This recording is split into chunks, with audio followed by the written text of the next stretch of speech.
الحمدللہ رب العالمین والصلاة والسلام علی سید الانبیاء والمرسلین اما بعد فاعوذ باللہ من الشیطان الرجیم بسم اللہ الرحمن الرحیم۔ الحمدللہ خواجہ صاحب اور تصوف کے تعلق سے ہمارا کلام چل رہا ہے۔ آج جو انشاءاللہ جس موضوع پر ہم گفتگو کریں گے وہ تصوف اور صبر و تحمل ہے، اور اگر تھوڑا سا ڈیپلی چلے جائیں تو تصوف اور باطنی صفائی ان دونوں کا باہم بہت گہرا تعلق ہے۔ جب تک کسی اللہ تعالیٰ کے قرب حاصل کرنے والے شخص کی قلبی صفائی نہیں ہوگی وہ کبھی بھی اللہ تعالیٰ کی بارگاہ میں مقبول نہیں ہو سکتا، کیونکہ اللہ تبارک و تعالیٰ کی رحمت کے توجہ کا مقام اصلاً باطن ہے۔ ظاہر کی بھی صفائی کا ہمارا مذہب حکم دیتا ہے، لیکن اللہ تعالیٰ کی چونکہ توجہ کا مرکز، اللہ تعالیٰ کی کرم نوازی کا مرکز، اس کی رحمت کا مرکز باطن ہے، اس لیے اس کی صفائی پر خاص طور پر صوفیہ اعظام توجہ فرماتے ہیں۔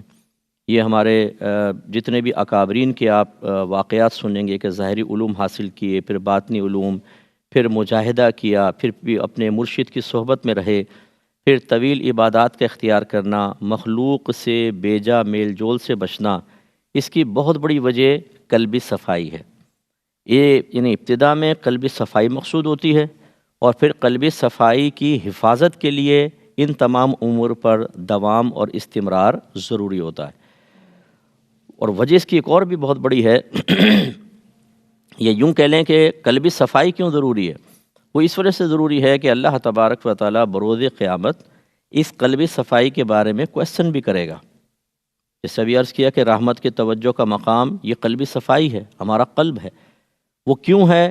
اس لیے کہ بروز قیامت اللہ تبارک و تعالیٰ کی مشیت یہ ہے کہ اس شخص کو بلند انعام عطا فرمائے کہ جو ظاہر اور باطن میں بالکل صاف ستھرا ہو۔ جیسے اللہ تعالیٰ فرماتا ہے کہ ان السمع والبصر والفؤاد کل اولئک کان عنہ مسئولا۔ بنی اسرائیل کی آیت ہے، سورہ بنی اسرائیل کے اللہ تعالیٰ فرماتا ہے کہ بے شک سماعت، بصر اور قلب ان سب سے بروز قیامت سوال ہوگا۔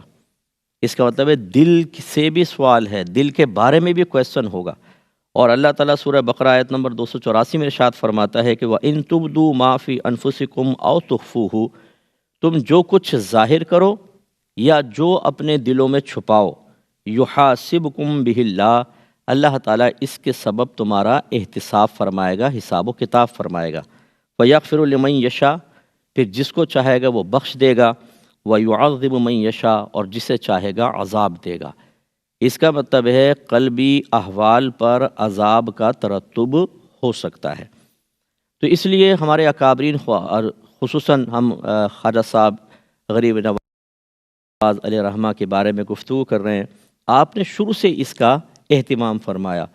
اس کی تمہید تو وہی بات ہے کہ ماں باپ چونکہ نیک تھے، پرہیزگار تھے، متقی تھے، تو ان کے اثرات اولاد میں ضرور مرتب ہوتے ہیں۔ جیسے ہماری بات ہوئی تھی کہ آپ کی والدہ سنا کرتی تھیں کہ آپ کے شکم سے قرآن پڑھنے کی آواز آتی ہے، تو ان کے والد صاحب نے بتایا کہ یہ ہمارا بیٹا بڑا سعادت مند ہے کہ یہ تلاوت کرتا ہے۔ اب لازم بات ہے کہ وہ شکم میں ہے، از خود بچے کو تو یہ شعور حاصل نہیں ہوگا، وہ اللہ کے الہام سے ہے نا، وہ اللہ کی توفیق سے ہے۔ اللہ تبارک و تعالیٰ نے آپ کو پیدا ہونے سے پہلے اس کرامت سے نواز دیا جو بعض اوقات ایک عمر کے آخری حصے میں پہنچنے کے باوجود عام آدمی کو حاصل نہیں ہوتی۔ تو یہ ایک تو تمہید تھی بڑوں کا عمل۔ پھر خود خواجہ صاحب نے جو معاملات کیے ہیں کہ شروع سے ہی کھیل کود سے اللہ نے دور رکھا، پھر اکتساب علم ظاہر، اور پھر ہماری کل گفتگو ہوئی تھی آپ باغ میں صفائی وغیرہ کر رہے تھے، حفاظت کر رہے تھے، تو ابراہیم قندوسی صاحب رحمۃ اللہ علیہ تشریف لائے، جو آپ نے کھل کھا کر ان کو دی۔ اس لعاب دہن کا اثر یہ تھا، اس کی برکت یہ تھی کہ قلبی اور صفائی حاصل ہوئی۔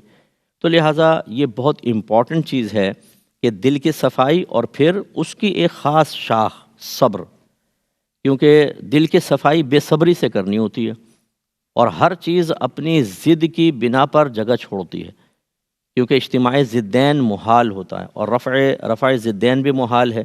ایسا نہیں ہو سکتا کہ رات ہو اور نہ دن ہو، یہ نہیں ہو سکتا، دن ہوگا یا رات، رات ہے یا دن۔ اسی طرح صبر ہوگا تو بے صبری نہیں، بے صبری ہے تو صبر نہیں۔ ہاں، مختلف اوقات میں دونوں جمع ہو سکتے ہیں، جیسے ایک وقت میں کوئی صبر کرے اور دوسرے دن وہ کسی چیز پہ بے صبری کا اظہار کرے، لیکن ایٹ اے ٹائم نہیں ہو سکتا۔ تو اکابرین اسی طرف توجہ فرماتے تھے، اور اللہ تبارک و تعالیٰ نے اس وصف صبر کے بارے میں بڑی ترغیب ارشاد فرمائی ہے، اور اس کے لیے اللہ تعالیٰ نے بڑے فضائل بھی ذکر فرمائے ہیں، جیسے یا ایھا الذین آمنوا استعینوا بالصبر والصلاۃ، اے ایمان والو صبر اور نماز سے مدد طلب کرو، ان اللہ مع الصابرین، بے شک اللہ تعالیٰ کی رحمت خاص صبر کرنے والوں کے ساتھ ہے۔ اب یہ خالد صاحب کی ہم زندگی دیکھیں تو صبر سے بھرپور نظر آتی ہے، لیکن پہلے میں آپ کو صبر کی 4 اقسام عرض کر دیتا ہوں تاکہ پھر ہم سمجھیں کہ ہمارے بزرگان دین نے صرف باتیں نہیں کی ہیں، بلکہ وہ بات کم اور عمل زیادہ کیا کرتے تھے۔ آج جسٹ اپوزٹ ہے کہ ہم باتوں کے غازی زیادہ ہو گئے ہیں اور عمل ہمارا صفر ہے۔ ہم چاہتے ہیں کہ اپنی باتوں سے متاثر کر کے ہی مرکز محفل بن جائیں اور لوگ ہمیں اپنا مقتدیٰ بنا لیں، اور یہی چل رہا ہے آج کل، جبکہ ہمارے اکابرین ایسے نہیں تھے۔ چنانچہ پہلے اس کی 4 اقسام ذہن میں رکھیں۔ صبر کا مطلب یہ ہوتا ہے کہ رک جانا، یہ روکنا، یہ بھی ایک مفہوم بیان کیا ہے۔ تو اس کی 4 اقسام سے اس کی تعریف متعین ہوگی جو شرعی تعریف ہے۔ ایک تو ہوتا ہے عبادات پر صبر، یعنی لگاتار انسان عبادات کرے، خاص طور پہ جو اللہ نے فرض، واجب، سنت موقدہ قرار دی ہیں ان کے اوپر استقامت حاصل کرے۔ تو نفس عمومی طور پر استقامت کو چھوڑنا چاہتا ہے، وہ عبادات سے بھاگنا چاہتا ہے، تو اس کو روکنا، عبادات پر استقامت دلوانا، یہ عبادات پر صبر کہلاتا ہے۔ دوسرا ہوتا ہے گناہوں سے پرہیز پر صبر۔ اس کا مطلب یہ ہے کہ نفس چاہتا ہے میں گناہ کروں، میں خلاف شرع امور سے وقتی طور پہ عارضی لذت حاصل کروں، چاہے میری آخرت برباد ہو جائے۔ اب ہمیں اس کو روکنا ہوتا ہے کہ نہیں، تم گناہ نہیں کرو گے۔ تو یہ گناہوں سے پرہیز کرنا، یہ گناہوں پر صبر کہلاتا ہے۔ تیسرا ہوتا ہے مخلوق کی طرف سے پہنچنے والی آزمائشوں پہ صبر۔ کوئی ہمیں گالی بک دیتا ہے، کوئی ہمیں مار دیتا ہے، کوئی ہمیں ہماری چیز چھین لیتا ہے، چوری ہو جاتی ہے، اچانک لائٹ چلی جاتی ہے، اس سے تکلیف ہوتی ہے، مکھی مچھر چپڑ جاتے ہیں، بعض اوقات مسلسل تنگ کرتے ہیں۔ تو یہ جو مخلوق کی طرف سے تکلیف آتی ہے، اس پر انسان شکوہ شکایت سے روکے، زبانی یا قلبی شکایت سے اپنے نفس کو روکے، اسی طرح انتقامی کارروائی سے اپنے آپ کو روک لے، تو یہ مخلوق کی طرف سے آنے والی آزمائش پر صبر کہلاتا ہے۔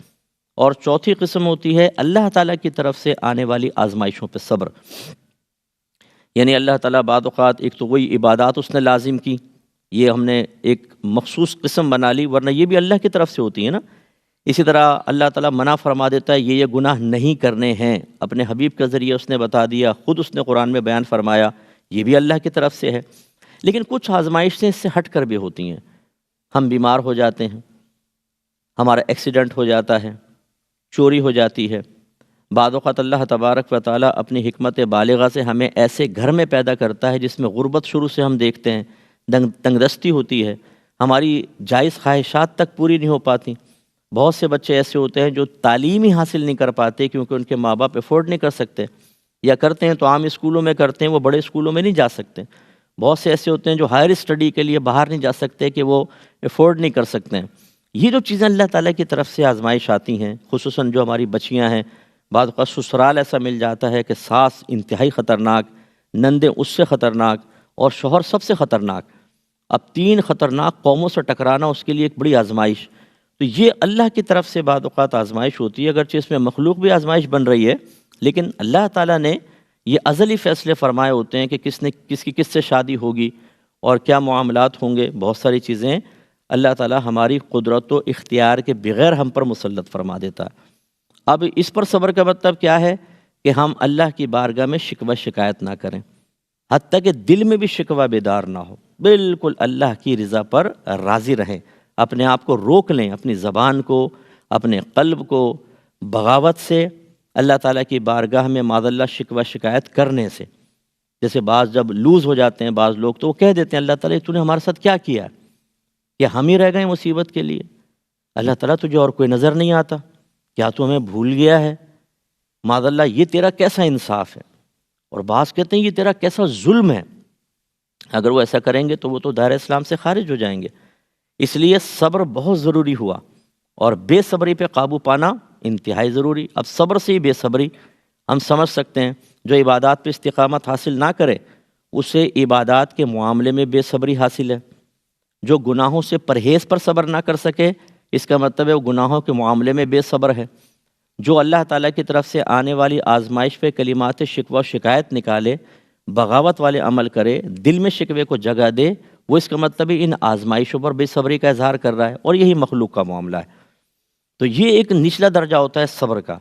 اس سے ایک اپر لیول بھی ہوتا ہے کہ صبر کے ساتھ ساتھ اللہ کی رضا پر راضی رہنا، اتنا ریاضت ایسی کر لینا۔ ایک ہوتا ہے دیکھیں وقتی طور پہ ایک دم شکوہ آیا، آپ نے اس کو دبا لیا کہ نہیں کرنا نہیں ہے بھائی، اللہ کی طرف سے آزمائش ہے، بے صبری ہو جائے گی، میں کافر بھی ہو سکتا ہوں۔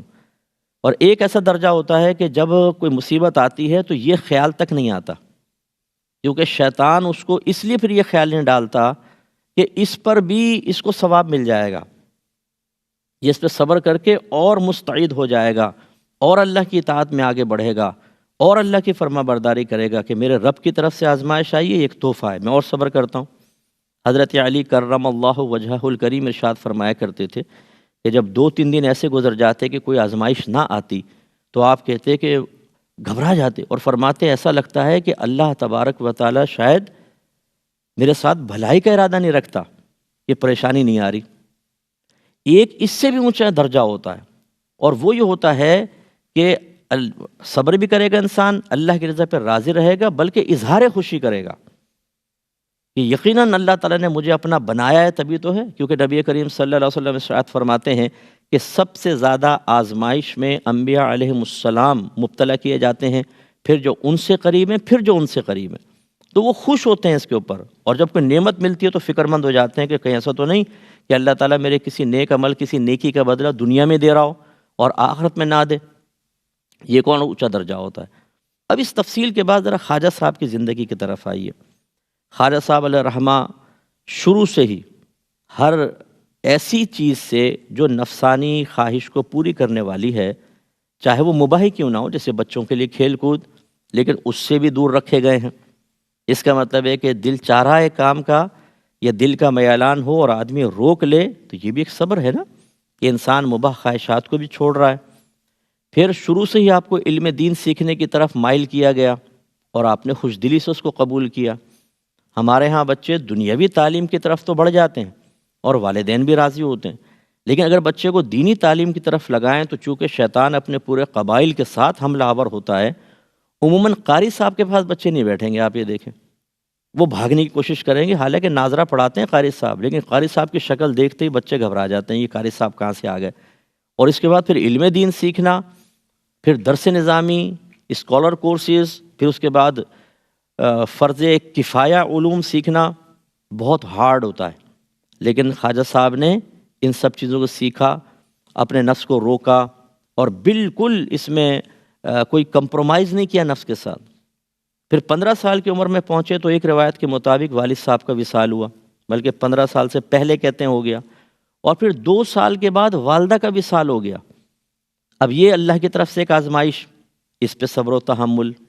کوئی ایسی میں نے کتاب نہیں پڑھی، اور نہ ہو سکتی ہے انشاءاللہ، کہ جس میں کوئی شکوہ شکایت نکل گیا ہو، جس میں اللہ تعالیٰ کی بارگاہ میں چلے شکوہ نہیں تو ایک مطلب شکایت کے طرز پر کوئی عمل کیا ہو، جھنجھلاہٹ، چیزیں اٹھا کے پھینکنا، بال بکھیر لینا، یہ بھی ہمارے یہاں ہوتا ہے، زبان سے کچھ نہیں کرے لیکن ظاہر ہو رہا ہے کہ راضی نہیں ہے، ایسا کچھ بھی نہیں ہے۔ صبر و تحمل۔ پھر اس کے بعد چونکہ والد صاحب کی خواہش تھی، ہماری گفتگو ہوئی تھی کہ ایک روایت میں تو یہ لکھا ہے کہ والد صاحب لے کر گئے تھے نیشا پور، اور ایک میں ہے کہ ان کا وصال ہوا، آپ خود تشریف لے گئے تھے اشارہ الہی پانے کے بعد۔ جب ابراہیم قندوزی صاحب نے وہ کھل کھلائی تو پھر آپ کا دل بالکل ہی ختم ہو گیا، اور آپ نے چاہا کہ میں اللہ کے دین کے لیے مزید آگے بڑھوں۔ تو پھر آپ نے اپنا وہ باغ جو آپ کو وراثت میں ملا وہ بیچ دیا، تمام چیزیں بیچ دیں، اور بیچنے کے بعد یہ نہیں کیا کہ ان کو سنبھال کے سائڈ پاکٹ میں رکھ لیا ہو کہ چلو کام آئے گا، سب صدقہ کر دیا۔ اس کا مطلب ہے اب دیکھیں یہ بھی تو ایک، اب معلوم ہے کہ آگے تنگ دستی بھی آ سکتی ہے، سفر بھی کرنا ہے، اور یہ وہ نفوس خدشیت ہے کہ ان کا ہاتھ یوں رہتا تھا، یوں نہیں رہتا تھا، یہ تو دینے والوں میں سے تھے۔ خواجہ غریب نواز کہتے اس لیے کہ انہوں نے غریبوں کو نواز دیا۔ تو اب اس کا مطلب ہے آگے آزمائش آنے والی ہے، تو پیشگی اس آزمائش کے لیے اپنے آپ کو تیار کر کے اس کی تمہید یہ ہے کہ سب تقسیم کر دیا۔ اب یقینی سی بات ہے آگے کیسا صبر کیا ہوگا۔ ان مختلف مخلوقات کی طرف سے آزمائشیں، سفر کی آزمائشیں، ان پہ صبر و تحمل، پھر جا کے باقاعدہ نیشا پور، پھر بخارا وغیرہ میں علوم کا سیکھنا، علم سیکھتے ہوئے پورا صبر و تحمل، پھر عبادات کی کثرت، عبادات کے اوپر، اور جو فرض واجب وغیرہ ہیں اس میں تو کوئی تصور ہی نہیں کر سکتا کہ آپ نے استقامت کو ترک کیا ہو۔ افسوس ہوتا ہے ان جعلی صوفیہ کے اوپر جو روحانی نمازیں پڑھ رہے ہیں اور اس کو مولوی کی نماز قرار دے رہے ہیں، اور زیادہ افسوس ان نادان عوام کے اوپر ہے کہ جو ان کی باتوں کو قبول کر کے ان کو حق سمجھ رہی ہے۔ کیوں نہیں مطالعہ کرتے آپ اپنے اکابرین کا؟ خواجہ غریب نواز رحمۃ اللہ علیہ کے سوانح حیات کیوں نہیں پڑھتے؟ دیکھیے ذرا کوئی ایک نماز جان بوجھ کے قضا کی ہو، اس پہ صبر و تحمل۔ اس کے بعد پھر بیعت ہوئے ہیں، ریاضتیں کی ہیں، تقریباً 20 سال اپنے مرشد کی خدمت میں رہے ہیں، ان کی خدمت۔ پھر اس کے بعد جب آپ مدینہ منورہ تشریف لے گئے اور سرکار کی طرف سے اجمیر شریف جانے کا حکم ہوا، وہ دیکھیے اب آپ کہاں آپ پیدا ہوئے، کہاں جا کر آپ نے تبلیغ دین فرمائی، اس پہ انشاءاللہ ہم مکمل کلام کریں گے۔ لیکن یہ سب چیزیں کیا ہیں؟ آپ غور فرمائیں کہ اگر وصف صبر حاصل نہ ہو تو کیا یہ سب چیزیں حاصل ہو سکتی ہیں؟ نہیں۔ اور اس کا مطلب یہ ہوا کہ خواجہ صاحب علیہ رحمہ کو ہر طرح کا صبر حاصل تھا، اور آپ حقیقتاً کامل صابرین میں داخل تھے۔ بعض اوقات ایک آدمی نمازیں پڑھتا ہے لیکن گناہ بھی کرتا رہتا ہے، نیک عمل کرتا ہے گناہ بھی کرتا ہے، اس کا مطلب ہے یہاں اس کو صبر حاصل ہے لیکن ادھر بے صبری میں مبتلا ہے۔ بعض ایسے ہوتے ہیں جو ہم نے نمازی دیکھے ہیں، گناہوں سے بچنے والے دیکھے ہیں، لیکن اچانک کوئی آزمائش آتی ہے تو کلمہ کفر نکل گیا، کلمہ شکوہ شکایت نکل گیا، کسی سے اظہار کر دیا اس کا مطلب ہے وہ اس پر صبر نہ کر سکے۔ لیکن خواجہ صاحب علیہ رحمہ کی پوری زندگی آپ دیکھیں، ہر طریقے سے آپ کو صبر نظر آئے گا۔ کسی جگہ بھی ایسا نہیں کہ کوئی کلمہ شکوہ شکایت نکلا ہو، دل میں اعتراض پیدا ہوا ہو، اللہ کی رضا پر راضی نہ رہے ہوں، یہ چیزیں آپ کو ان کی زندگی میں نظر نہیں آئیں گے۔ اس لیے جتنے لوگ خواجہ صاحب سے محبت کرتے ہیں، اولیاء سے محبت کرتے ہیں، تو یہ محبت صرف ہماری زبانی نہیں ہونی چاہیے۔ آپ دیکھیے جس کو دنیاوی لحاظ سے کسی سے محبت ہو جائے، کسی فلم ایکٹر سے ہو جائے، کسی کھلاڑی سے ہو جائے، فٹ بالر سے، وہ اسی کی طرح کا ہیئر سٹائل، اسی کی طرح کا لباس، اسی کی طریقے سے گفتگو، اسی کی طریقے سے اٹھنے بیٹھنے کی کوشش کی جاتی ہے۔ اور کیوں کی جاتی ہے؟ ذہن میں اس کا تصور ہوتا ہے، دل میں اس کا تصور ہوتا ہے، اور ہم کہتے ہیں یہ جو بھی ایسا ہے وہ کہتا ہے جی میں تو فلاں کی محبت کی وجہ سے کر رہا ہوں۔ اور ہمارا دنیا کا المیہ یہ ہے کہ دیکھنے والے حوصلہ افزائی کرتے ہیں، یار آج تو تم فلاں لگ رہے ہو، وہ بھی چھوڑا ہوتا ہے کہ ہاں میں نے تو کیے اس لیے ہے، بہت یار زبردست، بالکل سیم ٹو سیم۔ لیکن جب کوئی اللہ تبارک و تعالیٰ کی رضا کی خاطر دین کی طرف آ کر اور اکابرین کا طرز اختیار کرتا ہے تو بہت ہی کم کو دیکھا ہے کسی نے کہا ماشاءاللہ داڑھی، سبحان اللہ، یہ تو سنا ہے داڑھی رکھ لی ابھی سے، یار بہت نمازیں پڑھ رہے ہو، ابھی تو جوان ہو، کیا مسئلہ ہو گیا؟ علم دین سیکھ رہے ہو، یہ کیا ہوا؟ ارے ابھی یار تھوڑے دنیاوی تعلیم کو جاب واب کرو، پھر اس کے بعد دیکھ لینا۔ اسی طریقے سے مشابہت اختیار کرنے سے ہم کتنا بھاگ رہے ہیں، دیکھیں اکابرین کے نام کا کھا رہے ہیں، اکابرین کے نام سے عزتیں پا رہے ہیں۔ میں ایک بیان کر دوں پبلک میں، خواجہ صاحب کے اوپر عمل کروں نہ کروں، پبلک خوش ہو کے میرے ہاتھ چومے گی، تحفے بھی دے گی، شان بھی بیان کرے گی۔ اور اکثر ایسی ہوتا ہے جو اس طرح کے مقررین ہوتے ہیں، بیان کرنے کے بعد پبلک کو ایسا دیکھتے ہیں جیسے خواجہ صاحب کی نہیں میری سوانح حیات ہے، اور لوگ بھی ان کی کرامت ان کی سنائیں گے، ہاتھ ان کے چومنا شروع کر دیں گے کہ شاید یہ کوئی با کرامت ہے۔ او بھائی اب غور کرنا چاہیے کہ جن کے نام کی اتنی برکت ہے کہ آپ تھوڑا سا نام لے لیں تو مخلوق قدموں میں گر رہی اور ہاتھ چوم رہی ہے، ان کے طرز عمل کو اختیار کریں گے تو اللہ کی بارگاہ میں کتنے مقبول ہو جائیں گے، اور کیسے اللہ تعالیٰ مخلوق کے قلوب کو ہماری طرف مائل کرے گا۔ لیکن المیہ یہ ہے کہ اس کی طرف ہمارا ذہن نہیں بنتا ہے۔ کتنے حضرات چشتی حضرات ہیں، میں چشتی نہیں ہوں لیکن مجھے خواجہ صاحب سے والہانہ محبت ہے، کیونکہ یہ تو سلاسل 4 نہریں ہیں جو چاروں فیض مصطفیٰ میں جا کے گرتی ہیں، یا فیض مصطفیٰ سے 4 نہریں نکلتی ہیں اور یہ فیض یاب کرتی ہیں۔ لیکن جو نسبت کا دعویٰ کرے خاص طور پر، اسے تو بدرجہ اولا چاہیے کہ وہ ان کے طرز کو بھی تو اپنائے، ان کی تعلیم کو بھی تو اپنائے۔ جیسے بھی مثال دی کہ فطری تقاضا جس سے محبت ہوتی ہے آدمی اس کے طرح کا گیٹ اپ اختیار کرنے کی کوشش کرتا ہے۔ تو خواجہ صاحب سے محبت کرنے والوں سے میری گزارش ہے کہ ہمیں خواجہ صاحب کے طرز پہ چلتے ہوئے خاص اس وصف پر توجہ کرنی چاہیے عبادات پہ استقامت حاصل کریں، نفس کتنا ہی شور کریں، خواجہ صاحب علیہ رحمہ کی سنت کے مطابق اس کو دبائیں، اس کو کچلیں۔ 5 وقت نماز با جماعت ہونی چاہیے مردوں کے لیے، خواتین ہماری بہنیں گھر میں 5 نمازیں پڑھیں، یہ نہ ہو کہ 4 نمازیں پڑھتی ہوں 2 چھوٹ جاتی ہیں، فجر رہ جاتی ہے اور عشاء میں تھک جاتی ہوں وہ بھی گئی، یا ہم فٹ بال کا میچ دیکھ رہے ہیں، کرکٹ کا میچ دیکھ رہے ہیں تو نمازیں چھوڑ دیں، گھر میں مہمان آ گئے تو نمازیں چھوٹ گئیں، شادی بیاہ ہو رہے ہیں جی وہ رسومات میں لگے ہوئے ہیں، نماز کا ٹائم ہی نہیں مل رہا۔ اس کا مطلب ہے ہمارے نزدیک رسومات زیادہ امپورٹنٹ ہو گئیں، اللہ کی اطاعت بعد میں کر لیں گے، یہ میجر مسٹیک ہے۔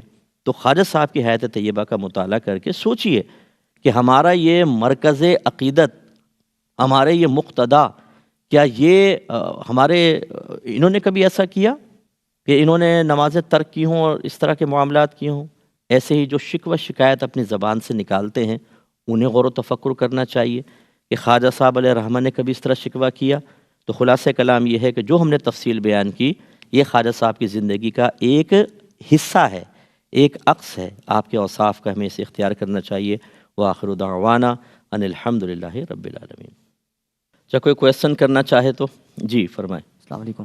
وعلیکم سر السلام۔ میرا سوال یہ ہے کہ اگر کوئی اچانک ہم پر ایسی کیفیت آ جاتی ہے کہ جو ہمارے دل کو مغموم کر دیتی ہے اور آنکھوں سے آنسو جاری ہو جاتے ہیں، تو کیا یہ صورتحال بھی صبر کے منافی ہے؟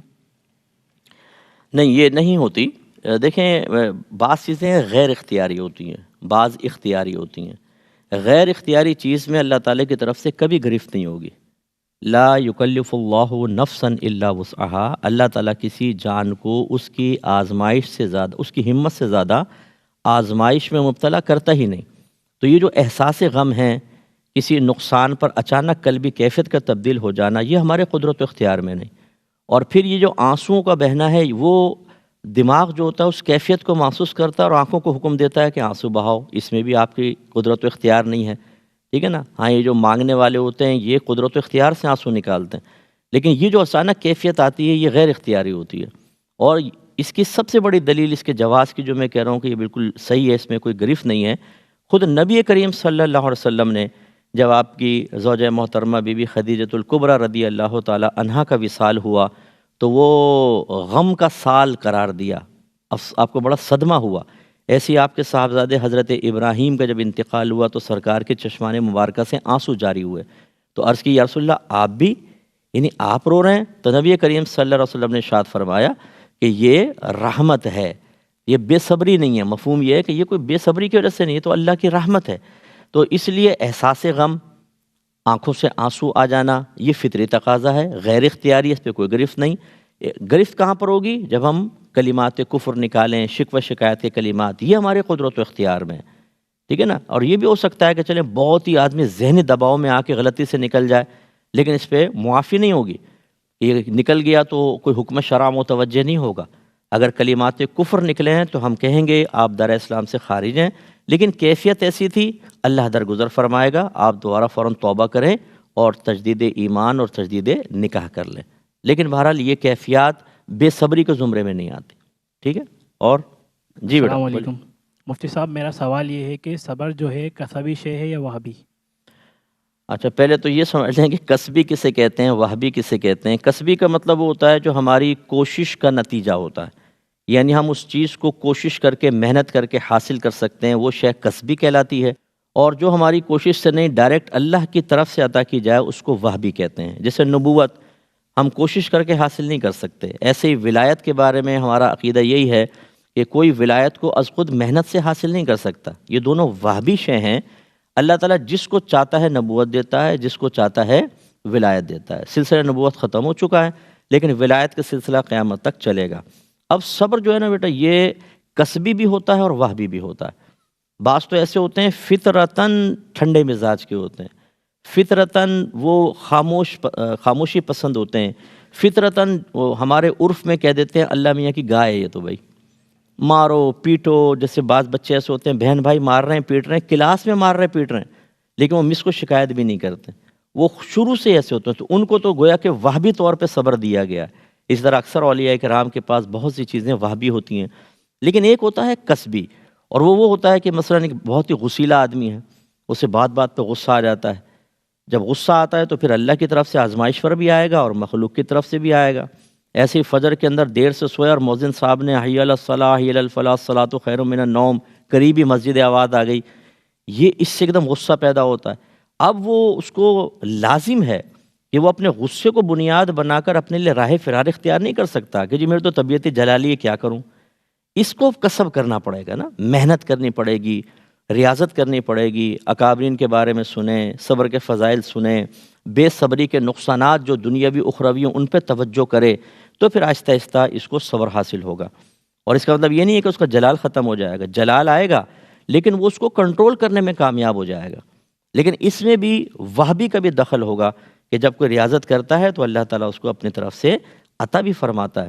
تو خلاصہ کلام یہ ہے کہ یہ وہبی بھی ہو سکتا ہے اور قصبی بھی ہو سکتا ہے۔ وہبی ہے تو گاڈ گفٹڈ ہے، اللہ کا بہت بڑا انعام ہے، اور اگر قصبی ہے تو پھر ہمیں ان طریقوں کو جاننا چاہیے کہ جس کی بنا پر یعنی اگر قصب کی طرف ہم آنا چاہتے ہیں، وہبی نہیں ہے، تو پھر ہمیں ان چیزوں کو جاننا ہوگا جس کے ذریعے ہم صبر کو حاصل کر سکیں۔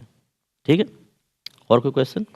جی السلام کویشچن۔ علیکم وعلیکم السلام۔ استاد، میرا سوال یہ ہے کہ جو روزہ ہے وہ صبر لاتا ہے، لیکن ہم یہی دیکھتے ہیں کہ جو رمضان میں نا لوگ زیادہ جھگڑتے ہیں ایک دوسرے سے۔ جی ہاں، ایک دوسرے سے بھی جھگڑتے ہیں، اور شوہر گھر میں پکوڑوں کی تلاش میں غصے میں ہوتا ہے، اور عورتیں سارا غصہ بچوں پہ اتار رہی ہوتی ہیں روزے کا۔ یہ بالکل آپ صحیح کہہ رہے ہیں۔ دیکھیں یہ دونوں چیزیں ہیں، روزہ جو ہے وہ تو صبر کی ایک تلقین کر رہا ہوتا ہے اور ایک صبر کا درس دے رہا ہوتا ہے، کیونکہ آپ کھانے سے، پینے سے اور نفسانی خواہشات کو چاہے وہ جائز ہی کیوں نہ ہوں، طلوع فجر سے لے کر اور شام تک، غروب آفتاب تک اپنے نفس کو اس سے روکتے ہیں، ان خواہشات کو پورا نہیں کرتے ہیں۔ تو اس کا مطلب ہے کہ روزہ ہمارے لیے معاون ہوا کہ نہیں ہوا؟